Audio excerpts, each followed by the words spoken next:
lo que quieren es unirse. Se están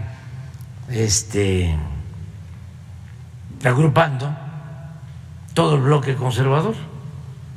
¿Quiénes van a estar en la marcha de protesta del domingo? Porque supuestamente se afecta el INE, cosa que es mentira.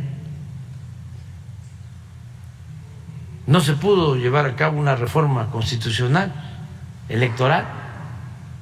Ahora, fue una ley que no toca el fondo, que era lo que buscábamos, el que ya no se destinaran 25,000 millones de pesos a organizar elecciones,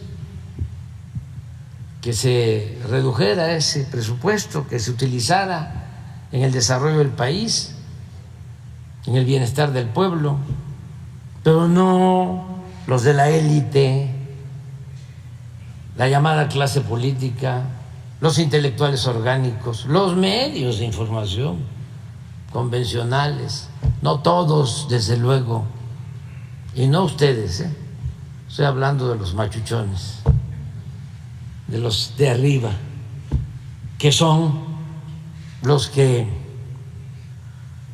utilizan el periodismo como negocio, no para informar, no para servir a la sociedad, sino para sacar provecho en lo personal, en sus empresas, para chantajear, para obtener contratos. Entonces, se agrupan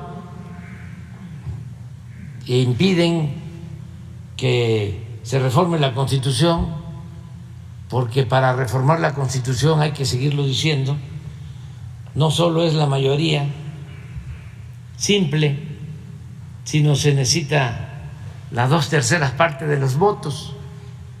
Entonces, se tiene mayoría, pero no la mayoría que se necesita para hacer una reforma constitucional.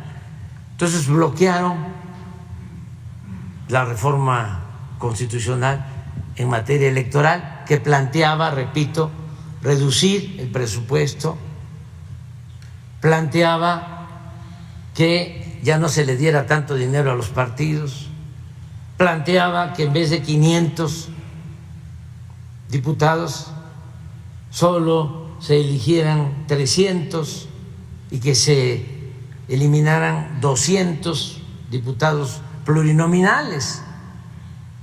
Se planteaba que el Instituto Electoral Nacional se hiciera cargo de todas las elecciones en el país para no duplicar, porque hay Instituto Federal Electoral y en cada entidad federativa hay un instituto. Bueno, todo eso y más, porque se planteaba que en vez de que los partidos eligieran a los consejeros, a los magistrados del Tribunal Electoral, los eligiera el pueblo en una elección, que el pueblo dijera: esta ciudadana, este ciudadano íntegro, honesto, verdaderamente demócrata, quiero que sea consejero, para que se garantice la democracia, para que ya no haya fraudes electorales como los han habido en la historia de nuestro país, como los hemos padecido en la historia de nuestro país, con daños gravísimos. Imagínense si no hubiese habido el fraude electoral en el 2000, en el 2006, en el 2006 imponen a Calderón.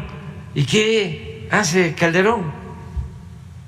Lo primero que hacen: declarar la guerra al narcotráfico, pegarle un garrotazo a lo tonto, al avispero, sin saber lo que iba a enfrentar, porque no había un diagnóstico, no había un plan, nada. Fue una decisión improvisada, una ocurrencia, porque pensó que con eso iba a ganar legitimidad y que además iba a quedar bien con el gobierno de Estados Unidos. Y miren el resultado, lo que costó ese fraude. Ahora están juzgando en Estados Unidos al secretario de Seguridad Pública del gobierno federal.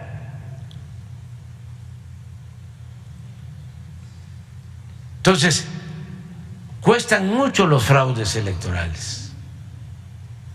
Por eso es importante la democracia. ¿Qué es lo otro? El que ahora estén inconformes por una ley que solo lo que hace es reducir los gastos excesivos de los altos funcionarios públicos. Y se inconforman, pero repito, en el fondo es tener alguna excusa, algún pretexto para enfrentarnos. Entonces, es una manifestación no de ciudadanos, es una manifestación del PRI, del PAN, del PRD y de algunos potentados corruptos que encabeza Claudio X González. Ellos son los que se van a manifestar el domingo, están en su derecho de hacerlo. Afortunadamente, el pueblo de México está apoyando. Miren lo que sucedió ayer en Tamaulipas, y lo voy a decir aquí porque estoy seguro que no fue noticia en los medios de información, o a lo mejor me equivoco. Ayer hubo una elección extraordinaria en Tamaulipas para elegir a un senador, porque el senador de Tamaulipas, Américo Villarreal, pidió licencia, participó como candidato y es gobernador, y su suplente lamentablemente falleció en un accidente y se quedó Tamaulipas sin un senador. Entonces, de acuerdo a la ley, se convocó a una elección extraordinaria que se llevó a cabo ayer. Lo más importante de todo es que no hubo confrontación, no hubo violencia, una denuncia sobre un posible fraude electoral, una denuncia en una casilla, y muy pocos incidentes, muy pocas quejas. Vota también muy poca gente, 21%, porque es una elección extraordinaria. Y miren los resultados, no sé si los tengan por ahí, porque esto no lo van a saber a lo mejor en Chetumal, ni en Morelos, allá en Quintana Roo, ni en Centla, Tabasco, ni en Guaymas, donde estuvimos ayer, en los pueblos yaquis. Así estuvo la elección.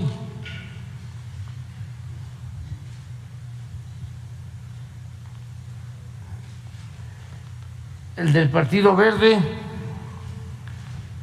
vamos a aprovechar a informar porque no creo que en el canal de las estrellas se dé a conocer o en los otros canales, o a lo mejor me equivoco, y sí, se informa.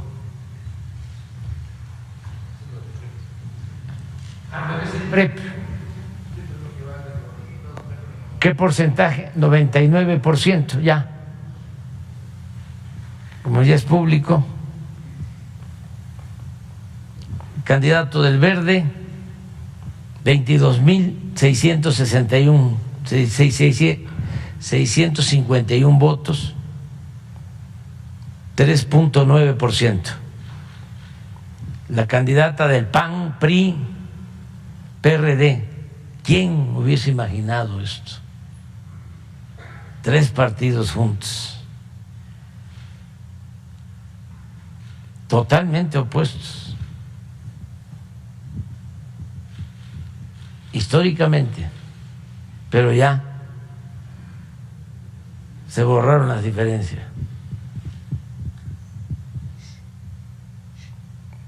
128.204 votos, 22.10%. Y el candidato de Morena y del PT, 413.599 votos. Tamaulipas está dando el ejemplo, el pueblo de Tamaulipas, a nivel nacional. Esto significó 71%, 71.32%. ¿Saben también por qué menciono esto? Porque en sus campañas de publicidad de Claudio y González, que además destinan muchísimo dinero,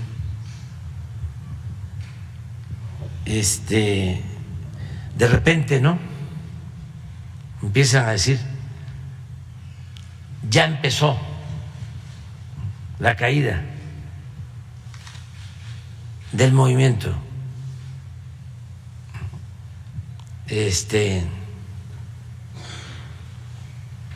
Ya empezó el declive. Hay una revista, Proceso, que está de pena ajena. O sea, don Julio debe estar molestísimo. Pero a ver si pone la portada, a ver si es cierto lo que vi, porque como también meten cosas falsas. ¿Cómo se llama? Mentiras, pues. Fake news. Ah, no, vi otra.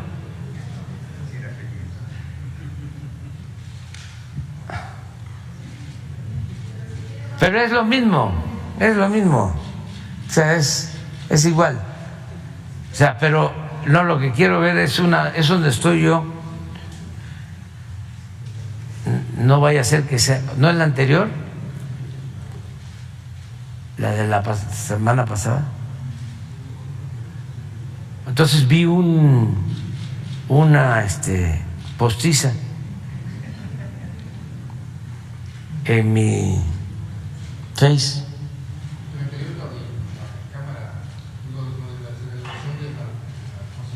Ah, no, entonces la vi mal.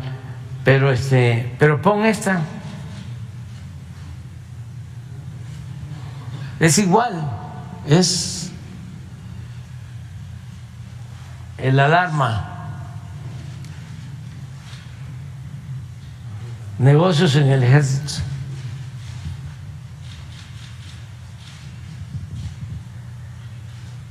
Nada. Calumnia que algo queda. Que ha dado el ejército principalmente a una empresa que tiene varias firmas, es un conglomerado encabezado por Patricia Romero Rodríguez, que tiene varias empresas que, por ejemplo, se deben al tema de los uniformes, de los militares que por muchos años, por más de una década, han tenido pues contratos jugosos por parte de la Sedena, que últimamente también en temas de refacciones para cuestiones de armamento y de vehículos militares, pero preguntarle ahí, bueno, pues si se tienen este tipo de contratos, porque es una empresa que funciona como intermediaria. En muchos casos ni siquiera tienen la maquinaria y Sedena podría acceder directamente con el fabricante para poder reducir los costos, porque ese tipo de triangulación, de intermediación, pues genera un mayor costo para lo que tiene que ver con Sedena y algunas cuestiones irregulares de esta empresa, que es cuestión privada, con el ejército. Entonces, hoy para ver... informa sí. Sobre esto, seguramente sí. La Secretaría de la Defensa, pero es falso. Estoy seguro que es falso. Es un invento de la revista. Están los contratos, pues. No, pero eso no implica corrupción. Pueden tener contratos, pero no implican corrupción. Pero esto es sensacionalismo puro, amarillismo. Se va a aclarar, pero ya ustedes no van a sacar otra portada diciendo de que se equivocaron. Es que la información se tuvo por transparencia, es la misma Sedena la que... Pues sí, pero por eso, si está en transparencia, ¿sí? Si fuese algo chueco, no se pone en transparencia. ¿Se ocultaría entonces? ¿Mande? Entonces hay cosas ocultas cuando está algo... Nunca se oculta nada, nunca se oculta nada, nada absolutamente. No somos rateros, ese es el problema, ¿sí? De algunos medios que se quedaron con ese chip de que el gobierno es corrupto. Entonces, ya no es así. En este gobierno no hay corrupción. Es una empresa que se heredó de anteriores administraciones. Sí, se va a explicar. Y la Sedena tiene sus fábricas de ropa, ¿sí?, de uniformes. Ayer precisamente se inauguraron los nuevos uniformes para todo el personal militar, construido en las empresas de la defensa, y se va a informar sobre eso. Sí, porque no serían viables los contratos si se tiene donde se hagan, ¿no? Sí, pero estoy seguro, sí. O sea, si tengo que decidir ahora entre proceso y la honestidad, en este caso de la defensa, me inclino por la honestidad de la Secretaría de la Defensa. ¿Qué es la que informó, pues, finalmente? Sí, que es la que informó, y sostengo que el proceso miente y que actúa de manera tendenciosa, con amarillismo, que es lamentable porque era de las únicas revistas que habían durante mucho tiempo opositoras, y en los últimos tiempos pasó como lo del Siempre. En su momento el periódico Siempre de mi paisano Pagés, Pepe Pagés, era la revista plural que existía, y ven el Siempre ahora, no tiene nada que ver.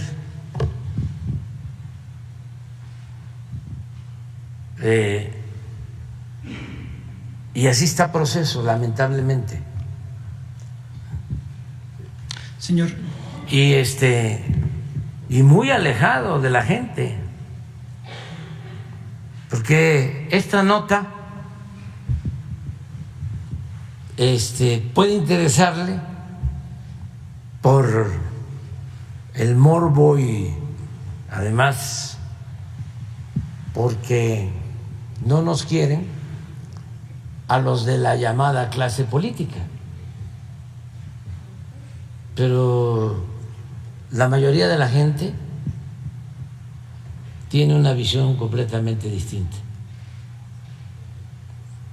de lo que está sucediendo en el país. De todas formas se va a informar hoy, ¿sí?, y se va a desmentir, pero ya ustedes en la próxima revista no van a poner "nos equivocamos, ofrecemos disculpa". Estoy esperando todavía que se disculpen muchos que aplaudían en la época del saqueo neoliberal. No, al contrario. El Reforma, en vez de hacer una autocrítica, sigue apoyando o formando parte del grupo que se dedicó a saquear al país. Ayer antier le hace una entrevista al expresidente Calderón y yo pensaba, ¿va a hablar el expresidente Calderón del caso de García Luna? ¿O le van a preguntar en el Reforma sobre el caso de García Luna? Nada, cuidándolo.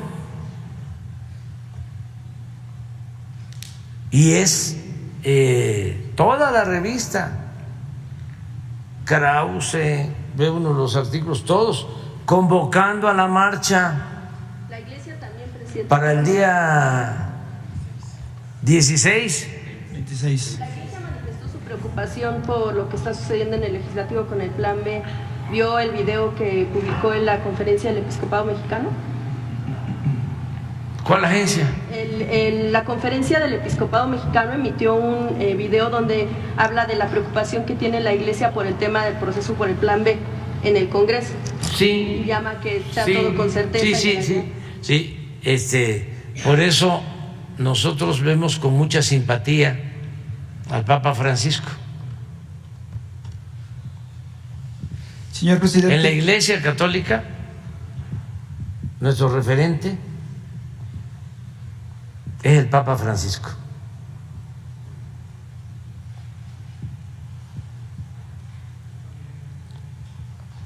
Y nosotros somos respetuosos de todas las creencias. Y en nuestro movimiento hay católicos, hay evangélicos, hay de todas las religiones y también libres pensadores. Pero cuando se habla de la Iglesia, que está apoyando a un bloque conservador en México, yo digo, no,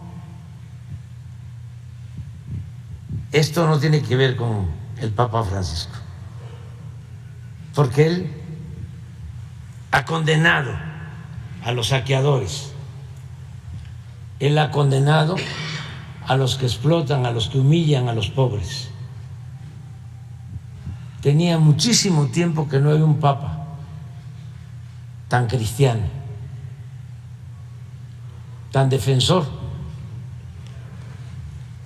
del pensamiento y de la obra de Jesús, que siempre estuvo del lado de los desposeídos, del lado de los humillados. Por eso los poderosos de su época lo seguían y lo espiaban y le llamaban alborotador del pueblo, y por eso lo crucificaron. Entonces, esa iglesia la representa el Papa Francisco.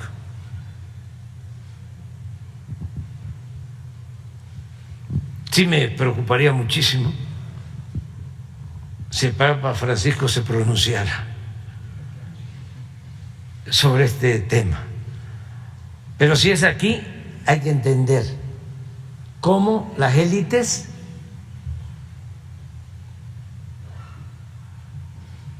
de todas las corporaciones siempre se unen.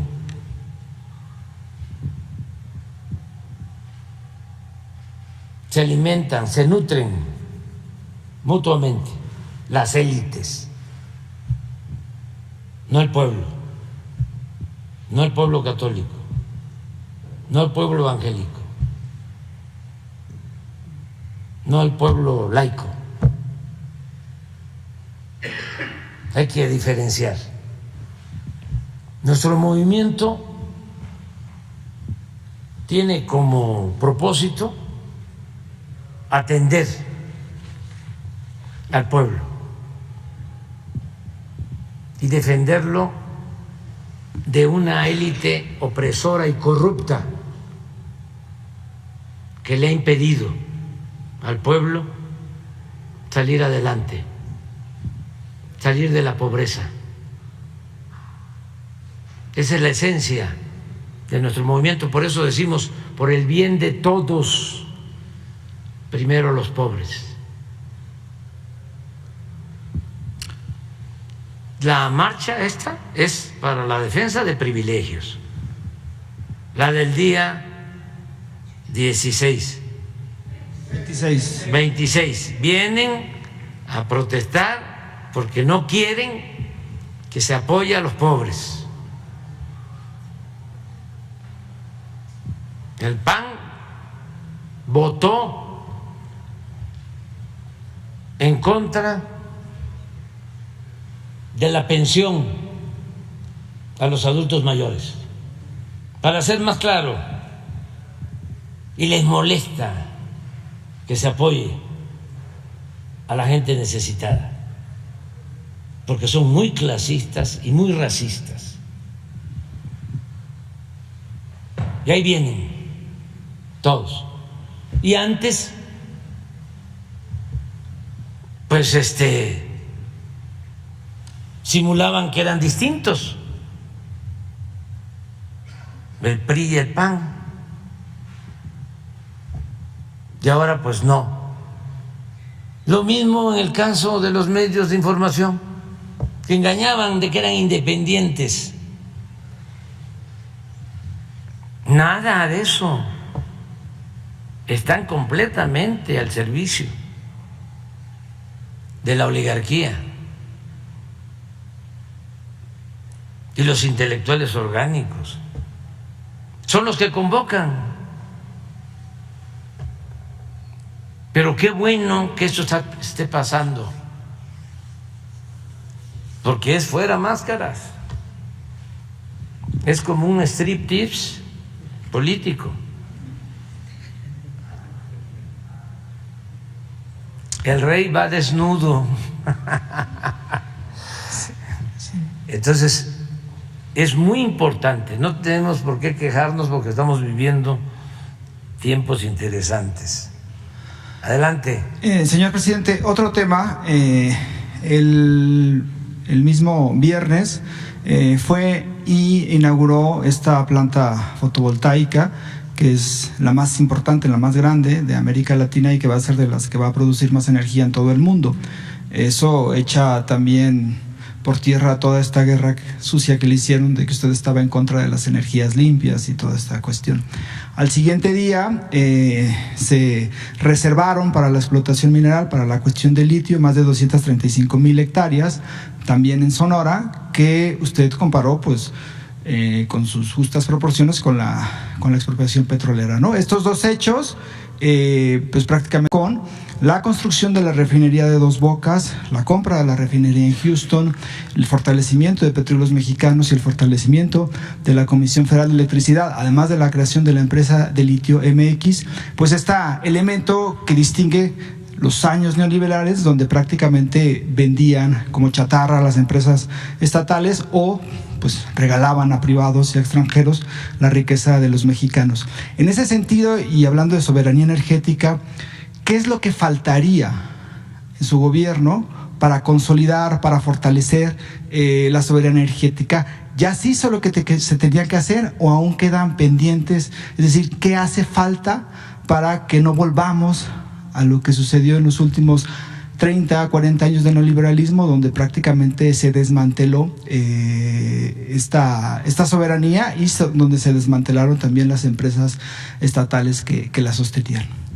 Bueno, yo creo que ya va a ser muy difícil el retrogradar, el dar marcha atrás a lo que se ha logrado. En materia energética se logró que en el tratado no se incluyera la política petrolera. Eso ha sido muy importante. En el caso de la industria eléctrica, se está fortaleciendo, se está rescatando a la Comisión Federal de Electricidad, que estaban a punto de destruirla como empresa pública. Ese era el propósito. No hay que olvidar Iberdrola de España se llevó a trabajar al expresidente Calderón como una empresa ferrocarrilera que se quedó con los ferrocarriles nacionales, que los entregó Ernesto Zedillo. Cuando terminó Zedillo la presidencia, se fue a trabajar a esa empresa de asesor. Eso ya no se va a repetir. Que ni sueñen con eso.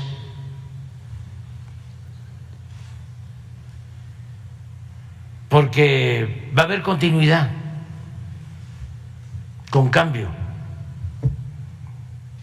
Yo voy a dejar la presidencia en 1 año, 8 meses, pero hay relevo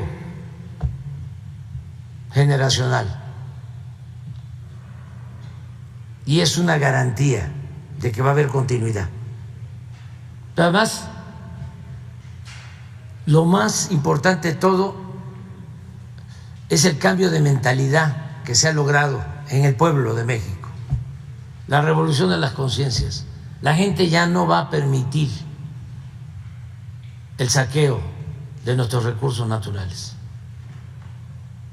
Y ya se estableció lo del litio y ya se hicieron reformas para que no se permitan estos negocios jugosos en contra de la Comisión Federal de Electricidad. Y ya Pemex es una empresa de nuevo consolidada. Entonces me voy a ir tranquilo porque ya se sentaron las bases para la transformación futura. Faltan cosas, pero vendrán otros a darle continuidad a estos procesos para recuperar por completo nuestra soberanía y para que continúen las políticas de bienestar. Por ejemplo, ¿cómo le van a hacer los conservadores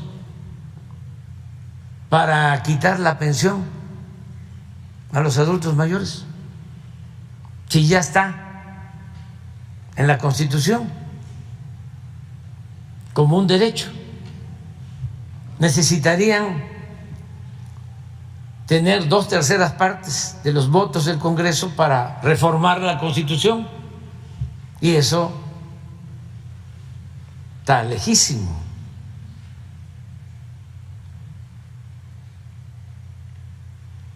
Ya es muy difícil. Y lo digo porque ya empezó el Reforma. Cuando iniciamos lo de la pensión a los adultos mayores en la Ciudad de México, ahí supe de que existían profesionales que se llamaban actuarios y que eran los que proyectaban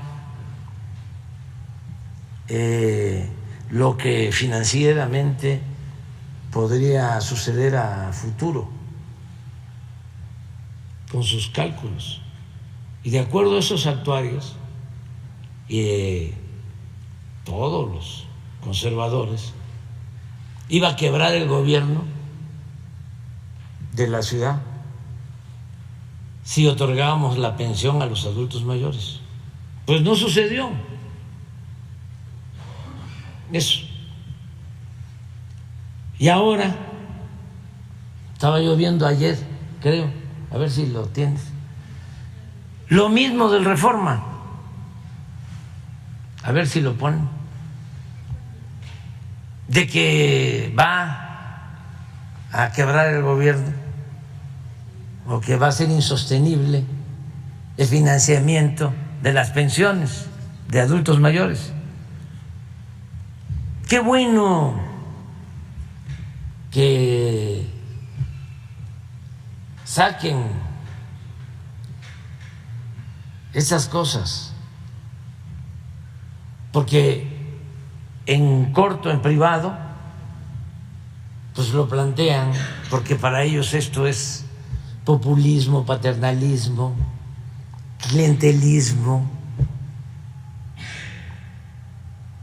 Para nosotros es humanismo, es garantizar que la gente mayor en el último tramo de su vida pueda vivir con un poco de holgura. Algo que sucede en muchos países de Europa, que se llama estado de bienestar, en donde se llega a una determinada edad y se recibe una pensión porque ya se trabajó, ya se contribuyó al desarrollo del país, y es una pensión que se entrega de manera universal, no solo a los pobres, sino es un reconocimiento a todos los adultos mayores, es garantizar la seguridad desde la tumba, desde la cuna hasta la tumba, desde el nacimiento hasta la muerte, que eso es el ideal, eso es el estado de bienestar. Pero a ver si sacan la nota. Entonces, ese es el bloque que tenemos enfrente. Y muy contrarios al interés nacional. ¿Qué me va a extrañar de que estén en contra del rescate de Pemex los panistas? ¿Por qué me voy a extrañar si el PAN nació en 1939, un año después de la expropiación petrolera? Lo crearon los potentados de esa época para oponerse a la política popular y patriótica del general Cárdenas, para oponerse a la expropiación petrolera. Raro sería, que ese es el planteamiento que yo respetuosamente le hago a los del PRI, raro sería que el PAN, que surge en contra de la nacionalización del petróleo y a favor de las empresas extranjeras, que ahora estuviese defendiendo el petróleo. Eso sería rarísimo. Lo que está fuera de contexto histórico es que el PRI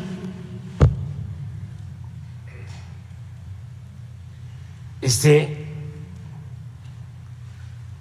a favor de que se entregue el petróleo a empresas extranjeras, porque sí en el 38, pues era el Partido de la Revolución Mexicana el que llevó a cabo esta acción patriota. Por eso va a estar muy interesante, porque el 26 vienen los conservadores al Zócalo y el 18 de marzo vamos a estar nosotros. El día de la expropiación petrolera, aprovecho para invitarlos. Todos están invitados. Todos. Será. Tú no vayas a fallar, ¿eh?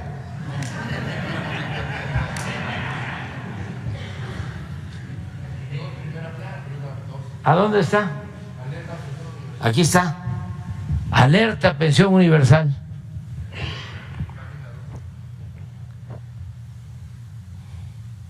Consideran que disminuirán los recursos a otros programas. No. Si tenemos presupuesto. Este año vamos a tener como 339,000, este dato, para los adultos mayores. Esto es lo que dejaban de pagar de impuestos los machuchones, para que se entienda. Era lo que le condonaban de impuestos a los de arriba, a los que mandaban, pues, a los que van a venir el domingo. O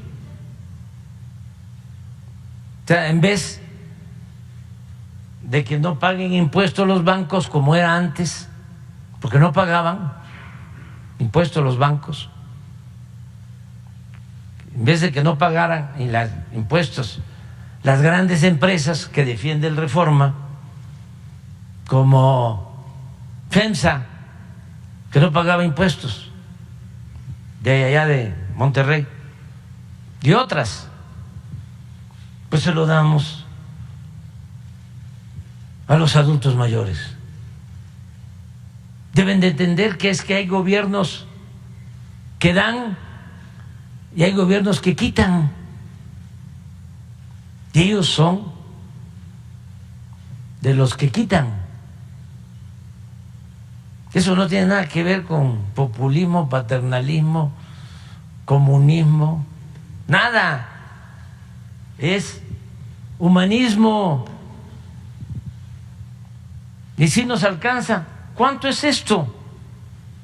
Tenemos un presupuesto de alrededor de 7 billones de pesos. ¿Cuánto significa esto del presupuesto nacional? Ayúdenme a hacer la cuenta.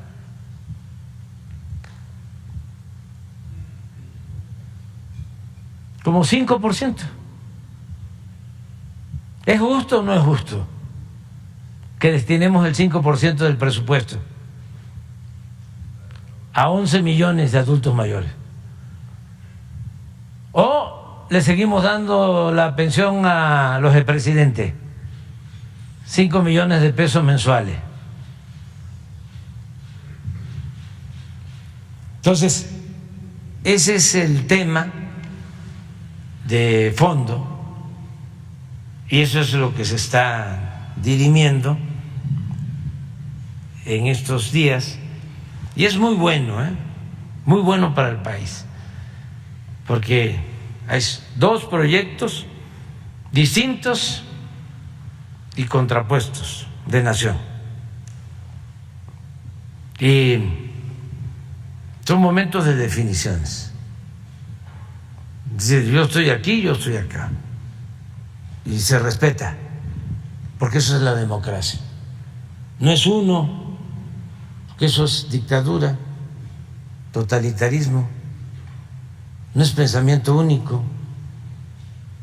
Lo que ellos quisieron imponer, todos los dogmas neoliberales. Sí, un día voy a hacer la lista. Hablando de impuestos, ¿se acuerdan lo que decían?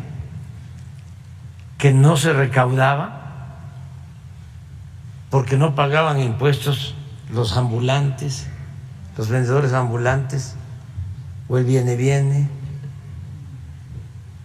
los de la economía informal que se buscaban la vida y se buscan la vida como pueden para llevar dinero a la casa, pues querían que se les cobrara impuestos porque ahí estaba el problema. No, el problema estaba arriba, de que los de mero arriba no pagaban. ¿Cuánto se puede sacar de cobrarle impuestos a los de abajo, a los de la economía informal? ¿Se pueden sacar 300,000 millones? No. 20, 30 mil millones. Para 300, nada más 200, 300 grandes empresarios y banqueros que no pagaban. Y que conste, en abono a ellos, era legal.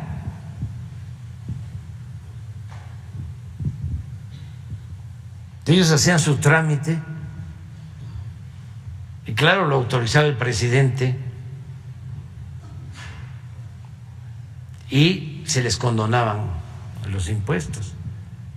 Esa es una. El otro sofisma: si aumentas el salario, se aumenta la inflación. Luego entonces no aumentes el salario. Mentira.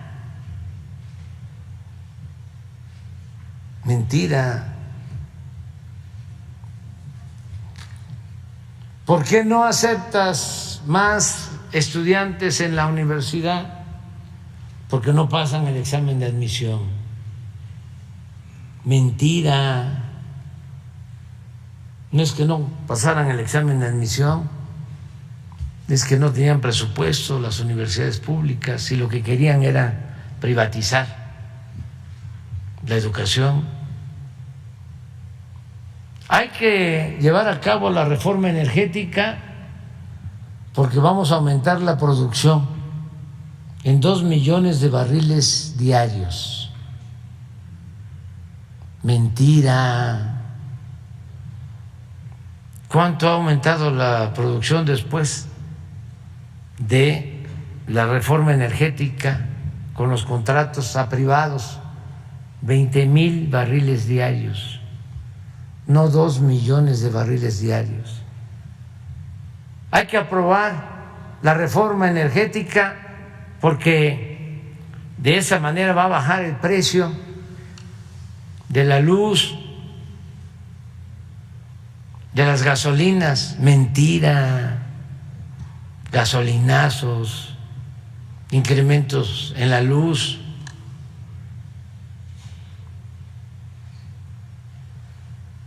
Y así, por el estilo. Y a la mayoría del pueblo, nada, ignorada completamente. Por eso es muy importante el que sigamos con este debate para que se decida, el pueblo decida con información. ¿Quieres que continúe el proceso de transformación o que regresen los neoliberales corruptos con sus voceros y achichincles de la intelectualidad? Así de claro. Pero ya nos estamos tardando mucho y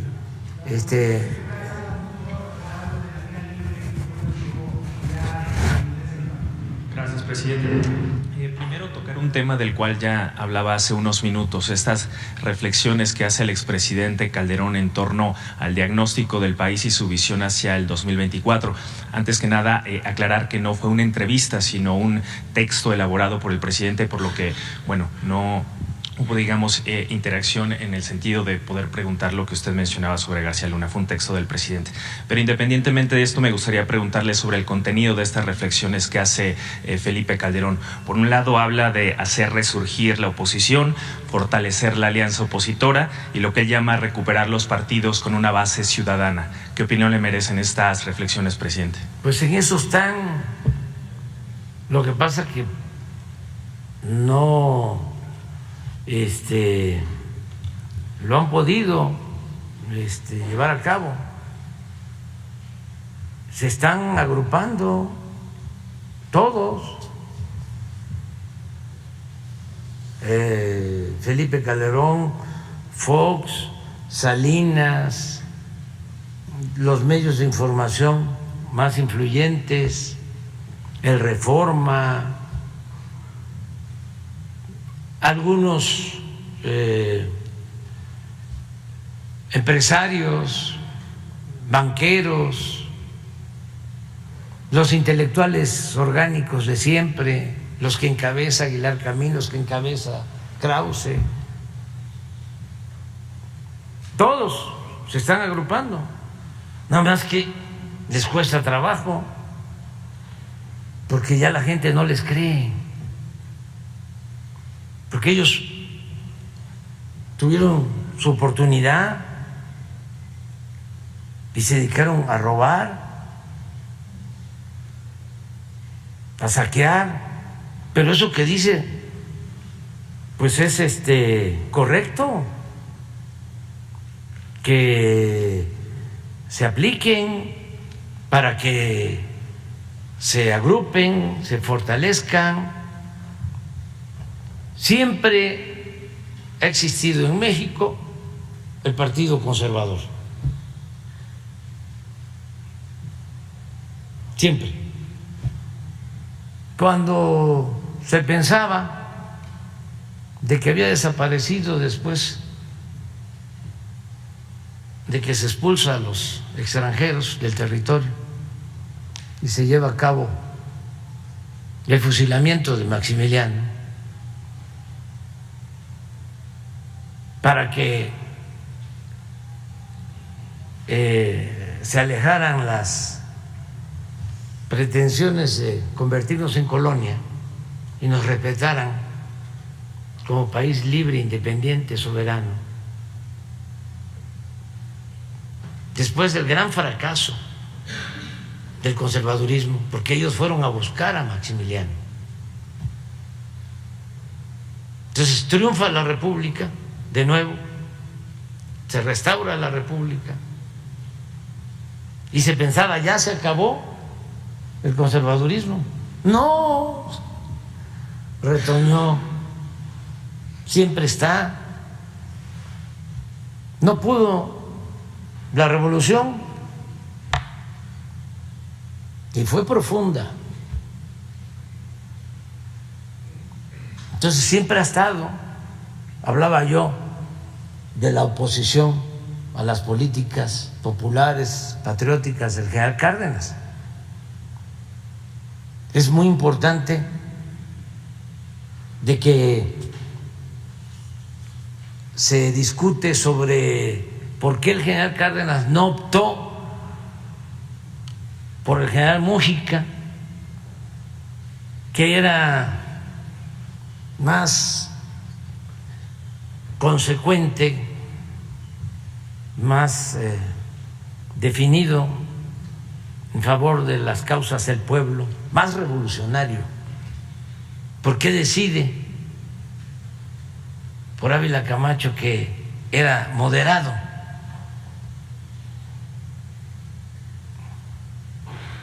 Y dicen algunos, no, es que era radical el general Mújica y nos iban a invadir los estadounidenses porque acababa de pasar lo de la expropiación petrolera. No, yo sostengo que no, porque estaba en Estados Unidos de presidente Franklin Delano Roosevelt, que fue muy respetuoso de la decisión que tomó el general Cárdenas, y un gran presidente de Estados Unidos. Neruda decía, el titán de las libertades, cuando se refería a Roosevelt. No, el problema no estaba en eso. El problema estaba en el crecimiento que había adquirido el conservadurismo en México. Y con Mújica iba a ser muy fuerte la confrontación. Entonces el general opta por una postura, vamos a decir, moderada. Y sí, funcionó con ese propósito de que no se desatara una especie de guerra civil, porque aún el PAN se acababa de fundar en el 39, 38 la expropiación, se funda el PAN en el 39 y en el 40 son las elecciones y no postula el PAN candidato, pero apoyan, sobre todo los del Grupo Monterrey, que fueron impulsores del PAN, apoyan a Almazán como candidato opositor y se levanta un movimiento fuerte de Juan Andreu Almazán contra Ávila Camacho. ¿Cómo sería la situación de que en la casilla donde fue a votar el general Cárdenas hubo choques y le poncharon las llantas al carro del presidente? Y hubo enfrentamientos y hubo muertos. Entonces, ¿qué pasa después? Pues Almazán se va del país, deja de luchar y los opositores del conservadurismo negocian con Ávila Camacho.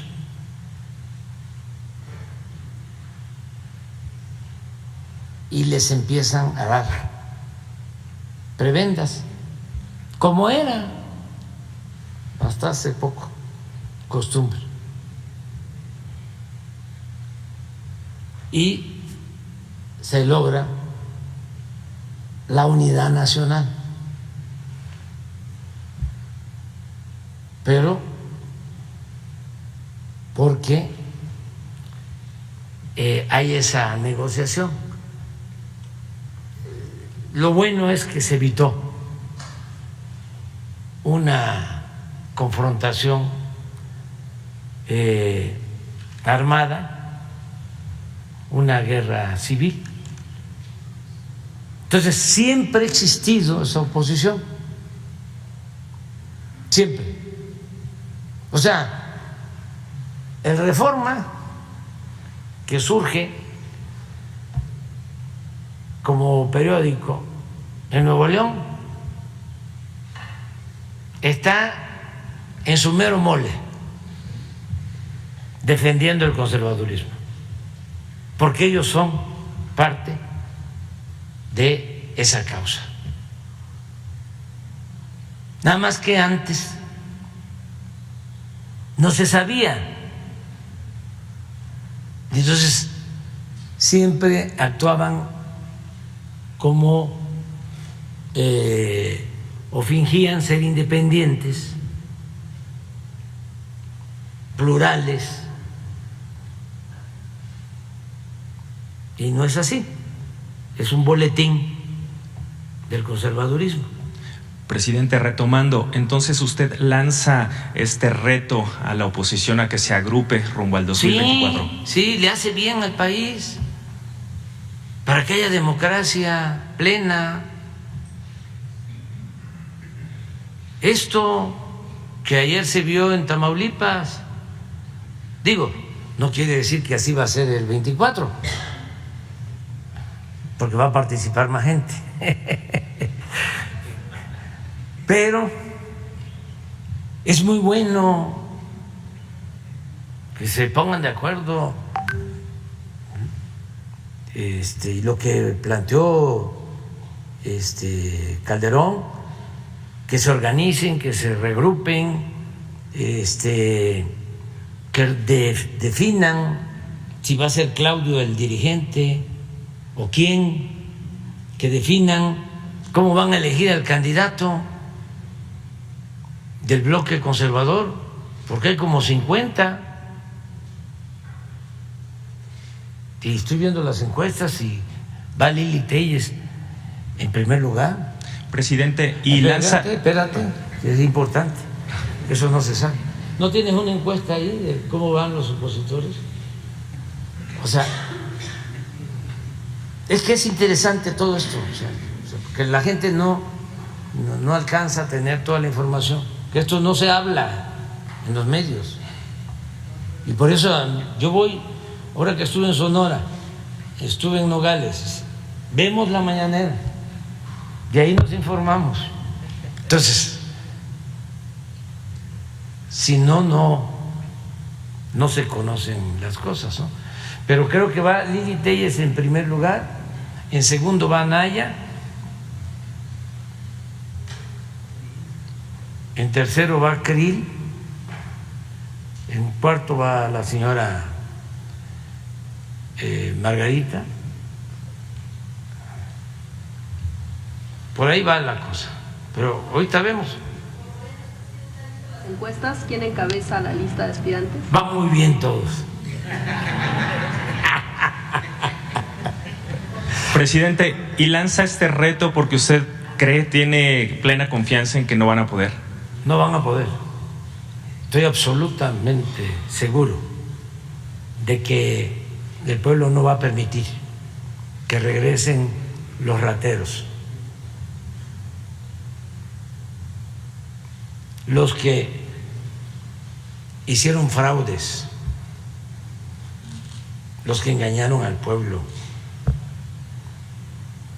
Imagínense lo que significó en el caso de Calderón. Primero esto, ¿no?, de irse a trabajar a una empresa extranjera. ¿Dónde está el decoro? ¿No está la dignidad del que llegó, haya sido como haya sido, a la presidencia, y luego se vuelve empleado de una empresa extranjera, de un monopolio extranjero? Pero además, nombra de secretario de Seguridad una persona que hace acuerdos con un grupo para perseguir a otros, y de ser un funcionario menor se convierte en su brazo derecho, y no es capaz Calderón de dar una explicación. Ese texto, por ejemplo, si no fue entrevista, por honestidad debería de escribir sobre eso y qué pasó durante su gobierno en materia de seguridad y otras cosas que iban a ir saliendo, que tiene que aclarar. Entonces, así, sí. Pero vamos a ver la encuesta de los... Lili, adelante. Anaya, Margarita Zavala y Santiago Krill. ¿Así está?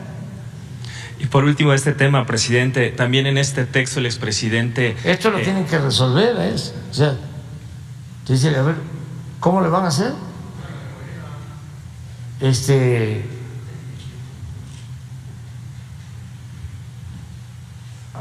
Está lo otro, pero es lo mismo si van juntos, ni modo que nada más tienen que ser del PAN, ¿sí? Tienen también posibilidad, no pueden excluir a los del PRI.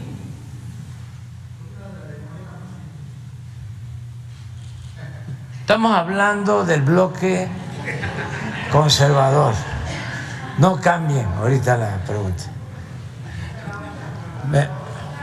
¿Terminaste? Pues adelante.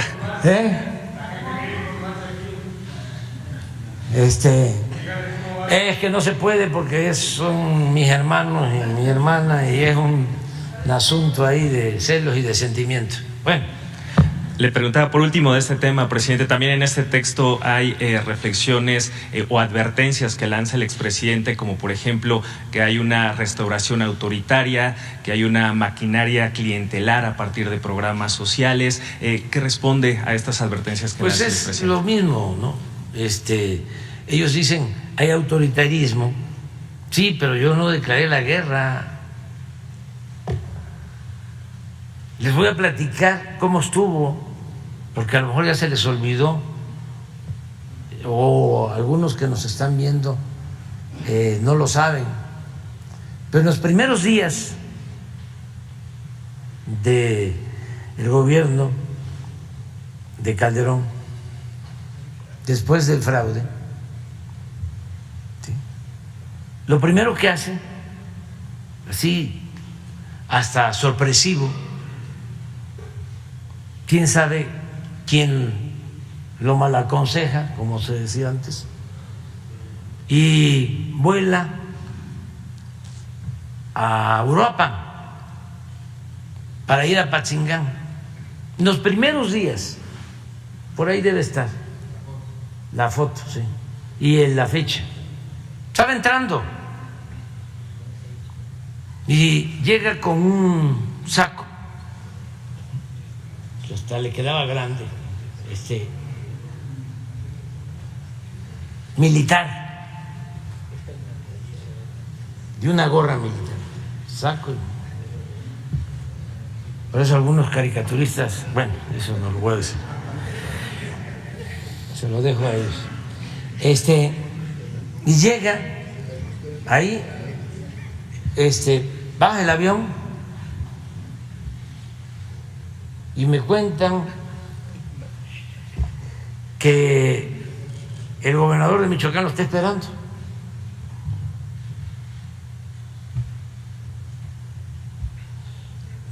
Y no lo ve, porque venía el secretario de la Defensa, que es corpulento, que tenía,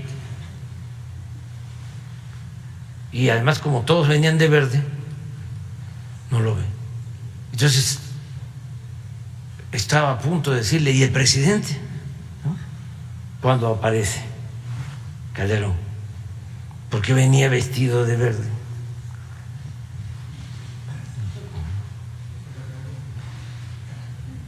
Sí, ahí está García Luna. Esa es la fecha, pero no sé si sea lo de la llegada a Uruapan. Sí, porque ahí está Lázaro, que está al lado de... Ponlo, ¿para qué recortas? No, ponlo completo,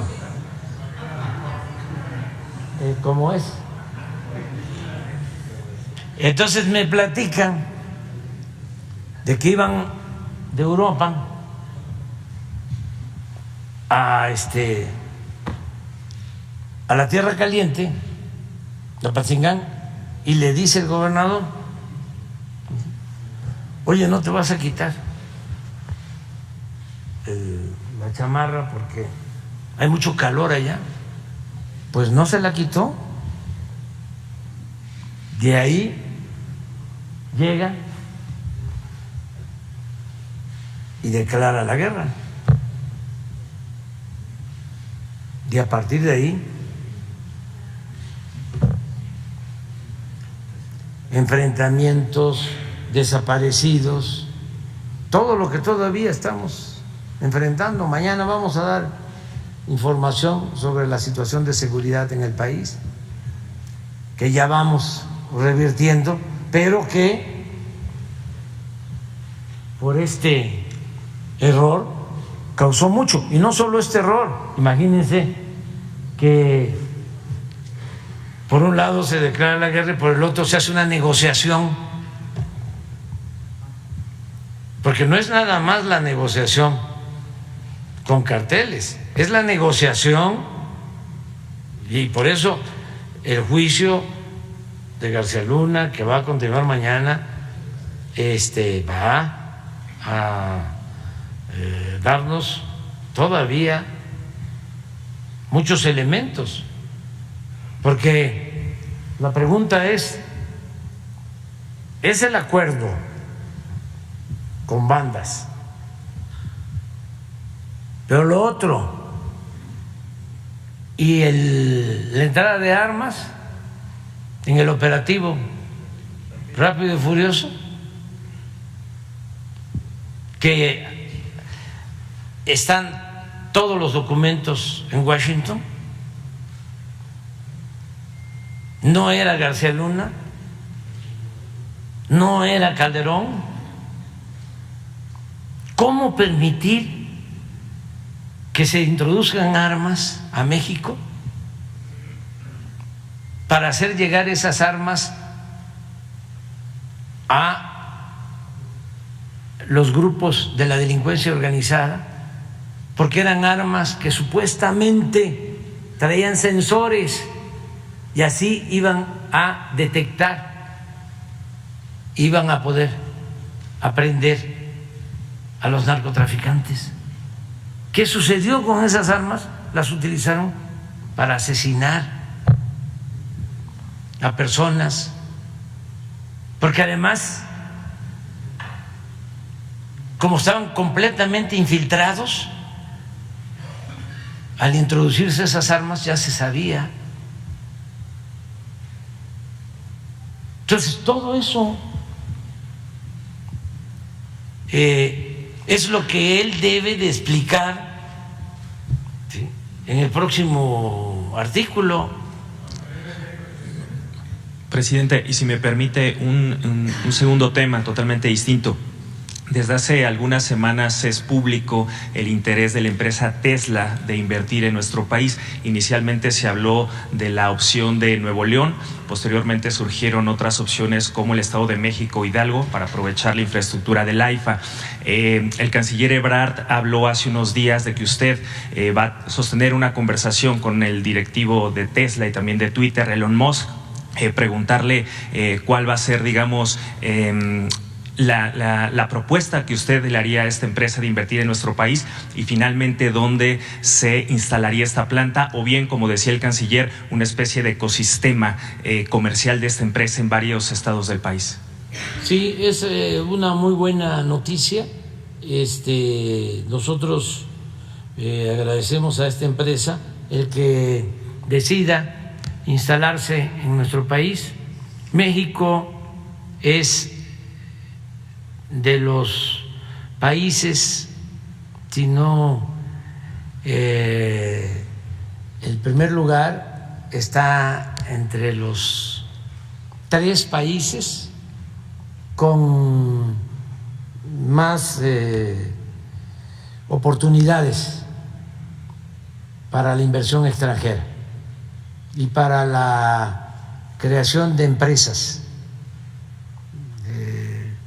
Está estudiado, analizado, y México tiene mucho potencial para que se siga desarrollando la industria en nuestro país. Y la industria moderna, la industria que tiene que ver con energías renovables, que tiene que ver con los carros eléctricos, con la creación de baterías, en fin, y hay mucha inversión, ya está llegando mucha inversión.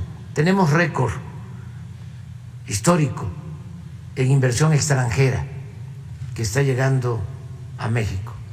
Entonces, celebramos que se esté decidiendo México como lugar para que lleguen estas inversiones de la industria automotriz. Lo único que queremos hablar con los directivos de esta empresa es que queremos ordenar también el crecimiento. Un poco lo que hablábamos de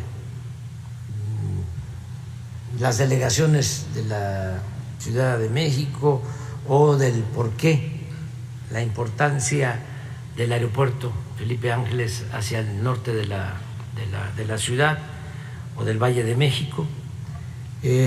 Hay ya lugares en el país en donde no se tiene agua suficiente y tenemos que cuidar el agua para el consumo doméstico. Y uno de los estados que tiene problemas por falta de agua es Nuevo León. ¿Y por qué le falta el agua a Nuevo León? Bueno, porque ha crecido mucho, no solo su industria, en consecuencia ha crecido mucho la población, porque no es poner una planta y pueden decir, la planta consume muy poca agua o va a utilizar aguas que son tratadas. Sí, pero los que van a trabajar en esas plantas, las familias que van a trabajar en esas plantas, pues van a consumir agua. ¿Sí? Entonces, lo que queremos es hablar con las empresas, no solo en este caso, en todos los casos, para que tengan con mucha claridad la información sobre los recursos que tiene el país, recursos naturales, en particular donde tenemos agua, en este caso, también energía eléctrica y otros servicios que son indispensables. Imagínense el absurdo, además por corrupción, que significó dar permiso a Constellation para poner una planta cervecera en Mexicali para producir cerveza y exportarla, ni siquiera para consumo interno. Por eso buscaron Mexicali para exportar la cerveza, pero es exportar agua y no tenemos agua. Comprometieron el agua de consumo del pueblo de Mexicali. Presidente, entonces su propuesta. La propuesta es, vamos viendo qué dimensiones tiene la empresa, cuántos trabajadores, en qué sitios pueden ustedes tener más oportunidades para el abasto del agua, para servicios. Hay zonas en el norte del país donde ya legalmente existe veda, es decir, ya no se puede otorgar permisos para extracción de agua del subsuelo, ni superficial ni del subsuelo.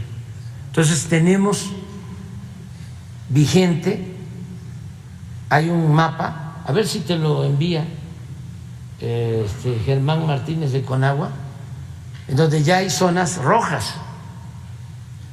Entonces, esto es por el bien de todos. Esa es la diferencia entre el humanismo mexicano y el neoporfirismo. Presidente, desde su punto de vista, entonces, ¿no tendría que instalarse esta planta en el estado de Nuevo León? Donde se tenga agua, donde se tengan los servicios. Nuevo León no. Ahora van a ver, Nuevo León no hay agua. Y lo pregunto porque el gobierno del estado insiste en que sí se va a instalar la planta en este punto. El gobernador está haciendo su trabajo muy bien, pero tiene que haber una planeación nacional y se tiene que tomar en cuenta primero la necesidad de la gente, el agua para la gente. En Nuevo León estamos resolviendo el problema del abasto de agua de la zona metropolitana de Monterrey con un acueducto de la presa El Cuchillo. Si nos va bien y toco madera, vamos a poder terminar ese acueducto a mediados de este año y eso va a garantizar que no se padezca de la falta de agua como sucedió el año pasado. Entonces, si la sequía se vuelve extrema, vamos a volver a tener este año ahí problemas. Entonces, por eso voy a ir dentro de 15 días a la supervisión del acueducto, porque eso nos resuelve el problema. Pero también, ¿cuánto tiempo nos va a resolver el problema? El acueducto del Cuchillo. ¿Cuánto tiempo? 5 años. Entonces tenemos que buscar opciones alternativas y no actuar de manera irresponsable, decir, a ver, sí hay condiciones muy favorables en Nuevo León, tienen mano de obra calificada, tienen técnicos, está muy cerca de la frontera, sí, pero ¿y la falta de agua? ¿Gusta usted la alternativa de las inmediaciones del AIFA para esta planta en particular? Podría ser una opción. Aquí está el gobernador de Hidalgo, pero no solo es Hidalgo, el 70% del agua del país, y hay que decirlo, está en el sureste. 70% de todo el agua del país. ¿Es otra opción el sureste para que se Claro, desde siempre se ha propuesto el que se mantenga la población, que se oriente el crecimiento poblacional hacia las costas, sobre todo del Golfo, porque se tiene el agua. ¿Cuánto cuesta tener agua en la Ciudad de México? Bueno, traerla del Estado de México, ¿sí? Entonces, y de Michoacán, o sea, ¿por qué no descentralizamos el desarrollo? Una de las cosas que estamos haciendo, que yo me siento muy satisfecho, es de que antes no había un desarrollo horizontal en el país, eran islotes de crecimiento. En el caso del sureste, lo único que había era Cancún, allá, ni siquiera en todo Quintana Roo, nada más el norte de Quintana Roo, Cancún. De ahora lo que queremos es bajar del norte al sur en Quintana Roo y que se puedan internar turistas a Campeche, a Yucatán, a Chiapas, a Tabasco, porque esa es una posibilidad. Y lo otro es que con la inversión en el sureste, en Veracruz, Oaxaca, Guerrero, Chiapas, Tabasco, todo el sureste, pues se pueda crear empresas. Hay algo que yo pienso debe de considerarse mucho y ahora lo vamos a plantear. Aquí está.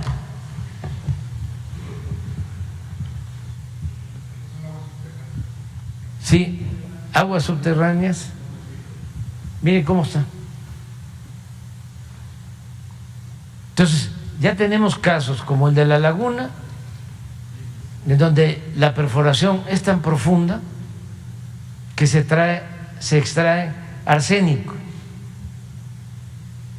Imagínense plantas de tratamiento de arsénico. Por eso estamos haciendo una inversión para llevar a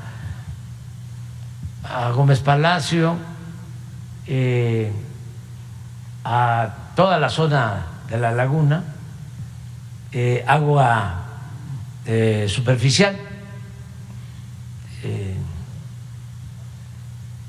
porque se tiene que cuidar la salud de la gente. Está demostrado, y es muy triste, muy lamentable, que ya hay cáncer en niños sobre todo. Entonces, así está. Esto es superficiales. Sí. Sí, es subterráneo. Y este es por entidad. O sea, sí es región, pero hay una por entidad. Pero miren lo que les digo del sureste.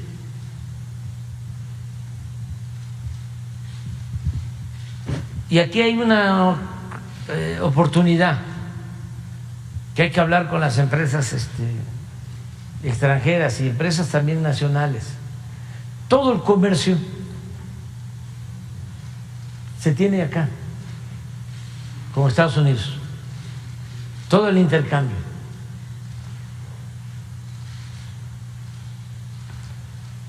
Pero acá en la costa este no tenemos intercambio comercial de Alabama hacia Nueva York, hacia Canadá, y lo podemos lograr aquí.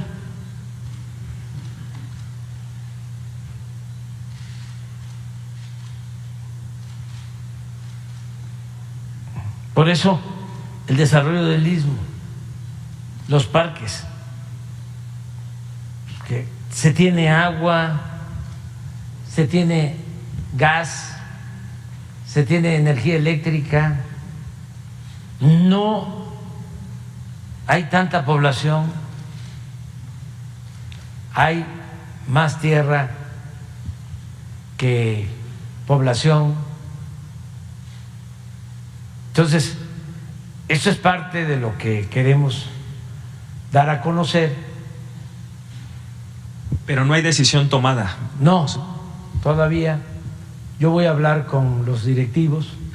Lo está haciendo el secretario de Relaciones Exteriores, Marcelo Ebrard, que lo hace muy bien, con el secretario de Hacienda, para ordenar y ver en dónde sí podemos garantizar que se tiene el agua y también energía eléctrica y todos los servicios, pero ya no seguir sobreexplotando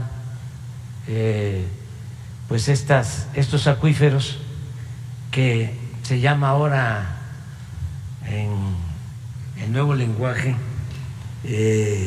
estrés hídrico, que están con estrés hídrico. Vámonos a desayunar porque si no ya la barbacoa se va a enfriar. Ya. Quedan pendientes. Sí.